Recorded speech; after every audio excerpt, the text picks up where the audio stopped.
was very young, so long ago, so very long ago. So your librarian is awesome. Do you guys agree? And you guys have a really awesome principal too, don't you? So your librarian and your PE teacher were here when I was here. A very long time ago. And not too long ago, but once upon a moon so long ago, once upon many moons so long ago. And it's a really amazing story because they taught me some really wonderful things. It was your librarian who taught me the magic of words. And the magic that words can have to twist around the mind and around the soul. And it was your gym teacher who taught me that the body is a gateway to the soul. And that we are what we eat, literally. So watch those hamburgers. And you are what you eat. And so it's essential because like body, like mind, like soul. So remember to read well and rock and roll. And remember to eat well and jog every day. And now I'm going to tell you of our special guest here this evening, the Queen from a land very far away. The Queen Fairytales, the Fairy Queen Flutterby. She's the Queen of Fairies, and she has a story to tell you all. A magical land, so far away, mysterious tale. And the Queen did emerge from the sound, and the music did pour in her gown.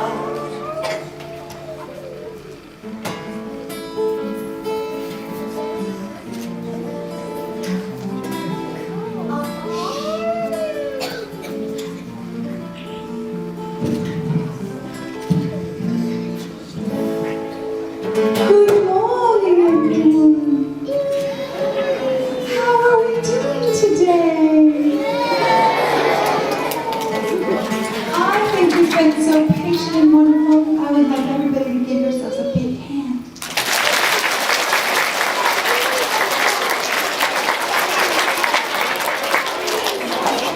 Now let's get this party started. Fairy Queen Flutterby is my wonderful Lord God Waltz has explained. Isn't he fabulous? Let's give him a good hand. And just think, one day, a long time ago, he was a little boy sitting out here just like all of you. And now look how handsome and wonderful and talented that he is, all because he went to school and learned and studied hard. And now look, it's paying off. Do you agree? Yes. You all have a very wonderful person to inspire you. You can become anything that you want to be. You can become a wonderful singer, a guitarist. You can become a storyteller. You can become a librarian or a principal. You can become anything. And it's all because of school. And the way that you take care of yourself so that you can become that thing is by taking very good care of your body. You only get one body. So what I'm doing here is I've written this story and I've donated the monies that I made from this book to a foundation. It is called Juvenile Diabetes Research Foundation. It's a wonderful organization that does research and education for children that have diabetes. Now, some of you might know what that is, but for those of you who don't know, there's children that have to take medicine every day. They have to be extra careful of what they eat and pay attention to every little thing, because if they don't, they can get very sick. So JDRF, Juvenile Diabetes Research Foundation, helps them. And so this is my charity, and this is also the book. It's called Little Edwin's Triumph. And I would like to know who would like me to tell a story today. Yay! That's my favorite part. All right, let me get started. Give me a moment.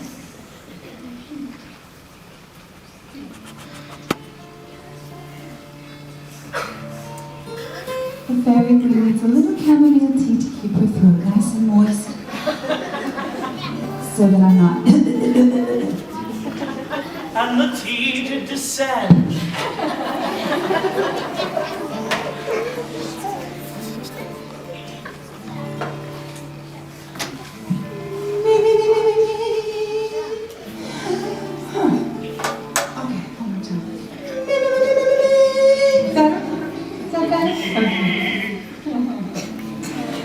Yes, Lord Gottwald is a little comedian over here. And that's one of the other things you can become. Comedians are great, the world needs them. The story, as I said, is called Little Edwin's Triumph. And I'm going to put the book down because I need my hands, but I want everybody to see. Can anybody raise their hand and tell me what they see on the book cover? This little thing right here. I'm going to pick somebody now. Don't shout it out, okay? Let's look and see.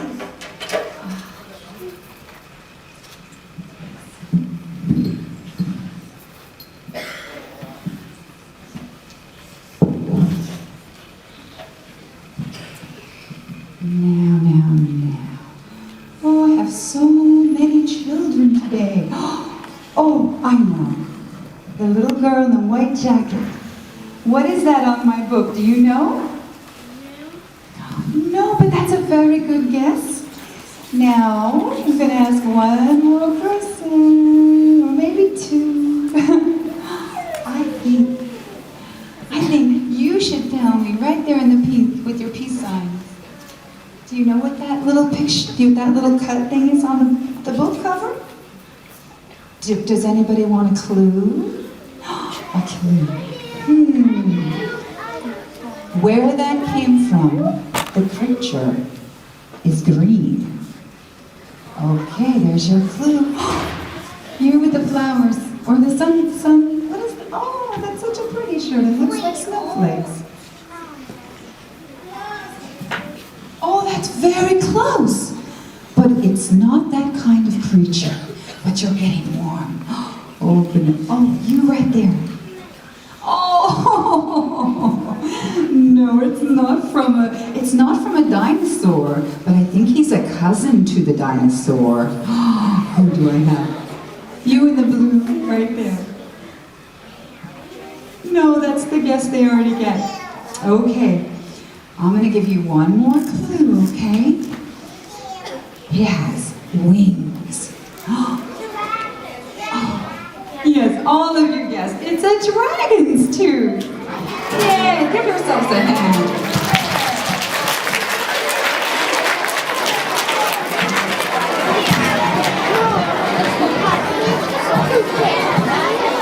All right, I need complete silence. Now, where I live is California. Has anybody heard of California? And what I do in California is on a drawing coach for the Boys and Girls Club. And we have a little symbol that we use when I need everyone to be quiet. And I'm going to teach it to you. So if you see me doing this during the story, then that you know you have to seal your lips. Okay? So this is our quiet song.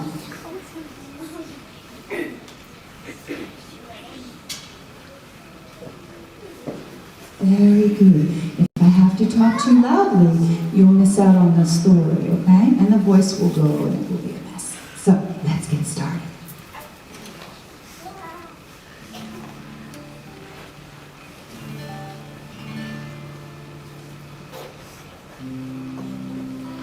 Thank you for being so patient.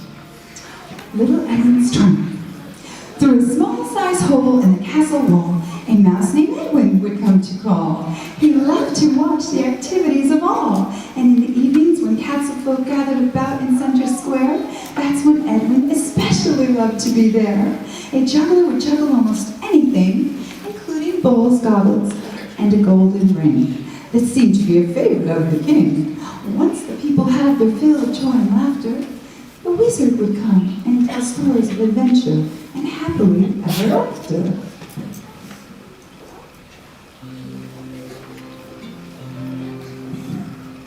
When Edwin awoke from a good night's sleep, he heard Elba, the water girl, crying in the street. He quickly went to Center Square, for all news would be told there. The town crier then began to tell Elba's story. It seemed a dragon had taken over Lake Roy. When the dragon told Elba what a horrible dragon can do, the king had come to hear her story too. This is my new place, and anyone who wanted water was not welcome to this space. Oh, it's kind of a scary dragon. At once, the king ordered his bravest knight to take on the dragon for a victorious fight. He walked to the lake with a confident stride. His most powerful sword was hung by his side. He bravely fought, and finally won when the dragon spit out flames as hot as the sun. His sword was left in a melted mess. He turned and ran. There would be no quest. He ran all the way back to Center Square to talk of his fears and trembled of what happened out there. Poor knight, he was scared dickens out of it. You're such a good assistant, Julia. The king hung his head low as he sat on his throne. How would he make that dragon go home? The king called for the wizard, for wouldn't he know how to make that dragon go? But Edwin said he saw the wizard leave early on a wagon. Now what was the king to do? No one else did he have to see this task through. Edwin quietly ran up the king's great chair. He whispered, "Don't worry, sire, I will always be there." "Forgive me if I laugh," said the king, "but you're just a tiny mouse. Can you even do anything?" "I may be small in size," Edwin bravely declared, "but I have just as many ideas as anyone dares."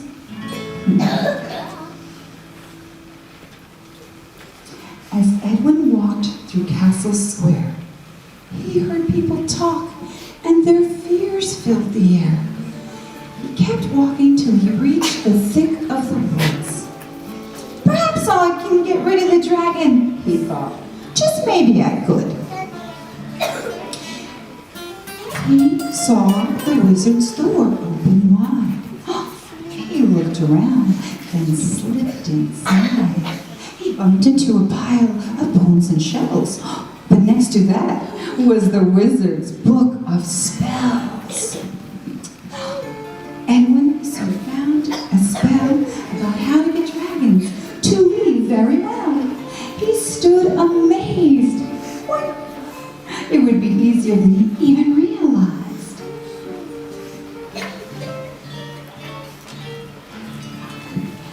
It took Edwin a great part of the day to reach the lake where the dragon did stay. And once he had him fully in his view, he looked him in the eye, and he knew just what to do. The dragon saw Edwin, but he paid no mind. He saw only a tiny mouse of the littlest kind.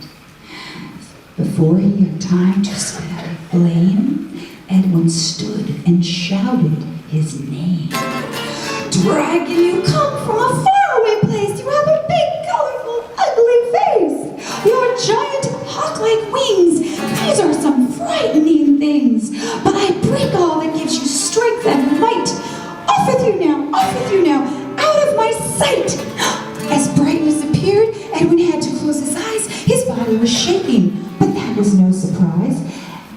as he opened his eyes and he began to look around, rippling water was the only sound. Edwin went over to where the mighty dragon once stayed, and all that was left, a giant dragon's tooth blade.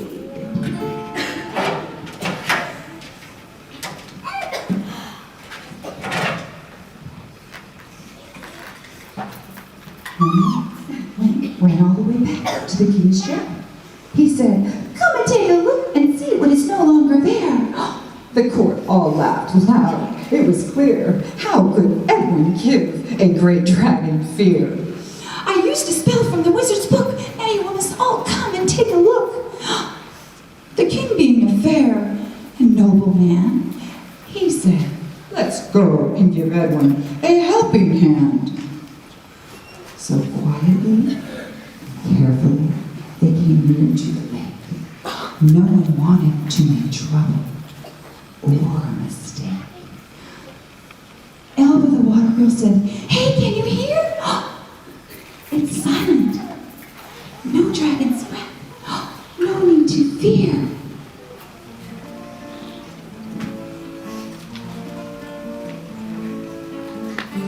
No dragon's breath did they hear or smell. The trees were not burning. They looked green, and wow! All that's and the king's right here. All that's left is his tooth, sire. You have no need to fear. Everyone began to jump in the lake. Now is the time to celebrate. That evening, the king threw the grandest of feast in honor of Edwin for removing that great beast. The king said, "Edwin, you're a hero. Well done. Even though you are just a little one." The end.